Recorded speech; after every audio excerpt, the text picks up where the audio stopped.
sommes ce matin pour la deuxième journée consécutive aux écoles de Saint-Cyr-Couët-Quillan. L'école militaire interarmes participe à un projet qui est lancé par le centre de recherche des écoles de Couët-Quillan, le CREC. Un projet que nous appelons le projet robotique qui vise à mesurer la plus-value de l'apport des robots dans l'action de combat. Plusieurs scénarios ont été imaginés, conduits, analysés par mes élèves, des scénarios offensifs, des scénarios défensifs, de jour comme de nuit. Ces scénarios sont à chaque fois conduits à 2 reprises. Une première fois sans l'apport des robots, comme nous le ferions dans une unité de l'armée de terre actuelle. Et une seconde fois avec l'apport de robots qui ne sont pas tous encore en dotation dans nos forces.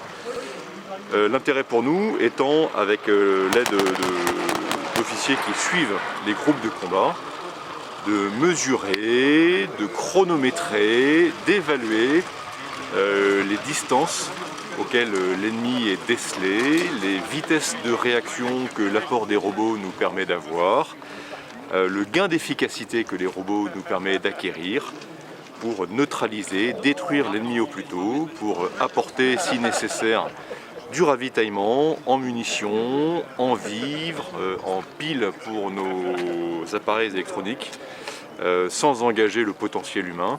Donc aujourd'hui, dans le cadre de cet exercice de combat urbain, les soldats ont utilisé 2 robots différents. Donc le premier, c'est le robot Spot, ici au sol, qui a servi pour des opérations d'invex, donc de reconnaissance dans les bâtiments pour détecter l'ennemi. Et derrière, au fond, on aperçoit le Barracuda. Donc le Barracuda, c'est un robot qui a lui servi à protéger la progression des soldats dans un environnement ouvert. Puisqu'à l'avant du robot, on a un bouclier qui protège les soldats des tirs adverses.